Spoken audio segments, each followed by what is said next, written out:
Welcome. In this short training video, we will be going over the B4 Contractual Consultant Budget category, which is on page 4 of the Multi-Year Contract Budget Development Form. Everything in this top section will be pre-filled for you based on what you have already entered on page 1 of this form. Before you begin entering your budget, remember to save your work often in CMS by clicking on the Submit button at the bottom of the budget page. We will first look at the Contractual Consultant budget. You will see we have entered multiple line item examples using contractual space costs, audit, postage meter rental, payroll services, and consultants. We recommend using the line items listed in this sample budget should they be applicable to your program and are not already captured in your contract. The line items that you use in your budget must be supported by the work outlined within your work plan. Do not list consultant names or initials within the budget lines unless directed by OCFS staff. By listing a name or initials in the contract, you would restrict who can be consulted with, and if a change is needed, this would result in a contract amendment. Your budget lines should be as flexible as possible about the work that is occurring on your project in the event you need to change consultants.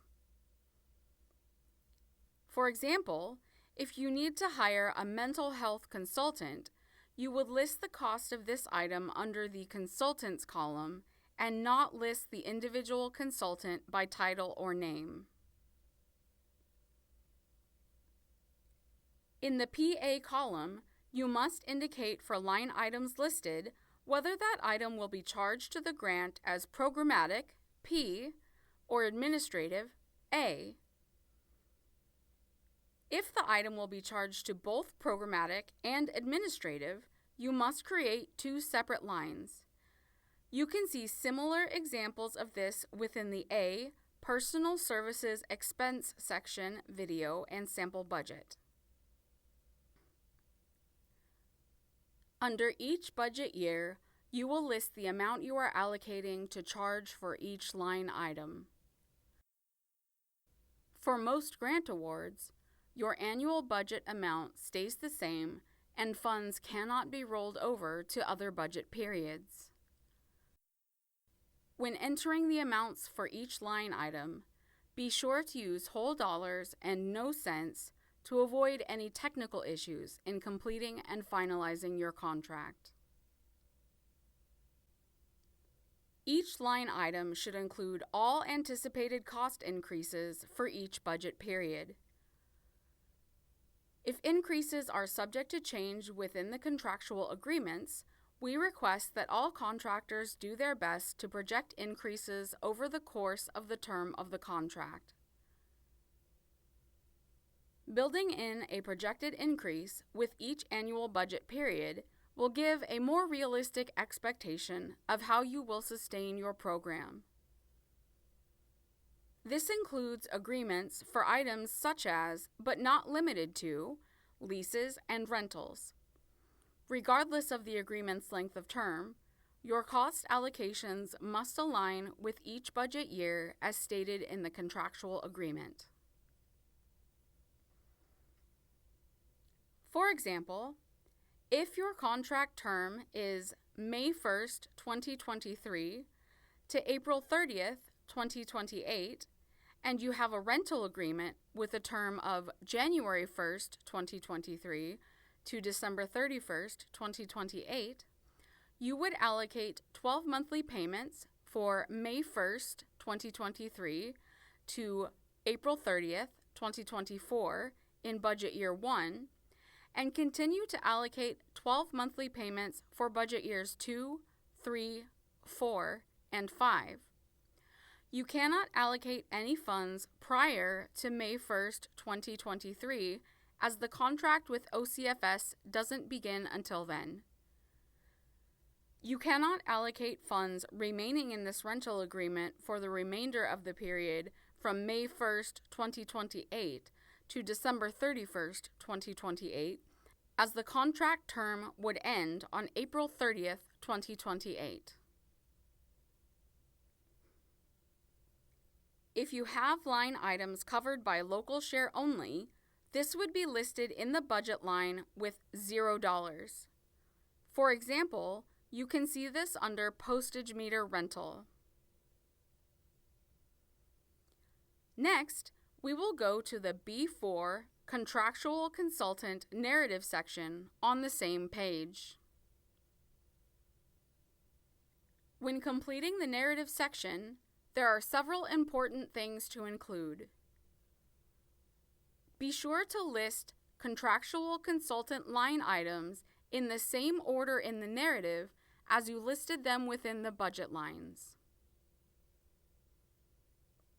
Line items covered by local share should also be listed in the budget narrative and described within the narrative as covered by local share or match.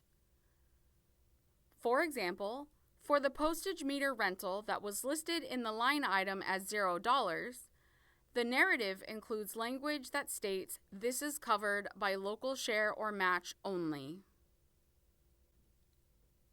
Within the budget narratives, do not list any dollar amounts unless requested by OCFS, as all dollar amounts belong in the line items. In the budget narrative, you will include the percentage allocated to this grant when an item is shared among or across multiple grants or program allocations within your agency. We recommend using the budget narratives in this sample budget should they be applicable to your program and are not already captured in other budget lines and narratives.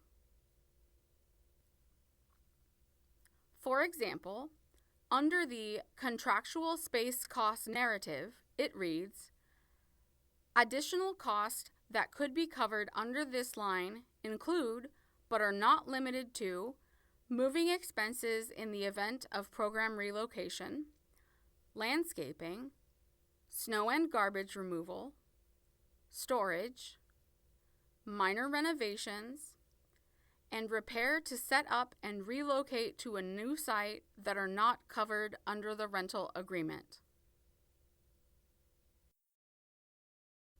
You should update the examples within the Contractual Space Cost narrative to fit your program needs and to prevent duplication in other budget narratives. If you do not have an agreement for garbage removal, and this is included as property taxes or a monthly bill that you receive by invoice only, this must be removed from the narrative. This cost should be moved to B8 Other under Occupancy Space Costs and added to the narrative. Another example is to use the consultant's narrative. Adjust the narrative to match your programmatic needs as well as your work plan and program targets. When updating the narrative, the examples should be broad and not limited to an agency or an individual you are going to hire, as that limits who you subcontract with. For instance, if you say, I am going to consult with Sally Jones, then you can only contract with that individual. If you say that you are going to consult for mental health services to support the children in your program, then that allows you to hire mental health services with any individual or agency. OCFS will need to know if any one consultant will be receiving 50% of your OCFS award or $100,000 in grant funds. If any one consultant reaches this threshold, you must provide OCFS with the contractor's vendor ID, federal ID, address, and legal name, and include this in the narrative. If the subcontractor is unknown due to the development of the contract, please alert your OCFS contact. Here are some additional tips. If any contractor or consultant received funds more than $15,000, 3 written bids must be obtained and uploaded in CMS. If other than the lowest bidder was selected, sufficient justification must be provided. Anything you put under B4, Contractual Consultant, requires an agreement before you seek reimbursement. If you have an agreement in place during contract development, we strongly recommend that you upload it into CMS at that time. However, agreements are not required until you claim for that expense. Failure to upload the agreement in CMS with your contract prior to claiming may result in a disallowance of your claim, rejected claim, and/or a delayed payment. The contracts and agreements, consultant, lease, rental agreement, etc., must be signed by both parties and include a description of the services provided, dates, and amounts covering the period.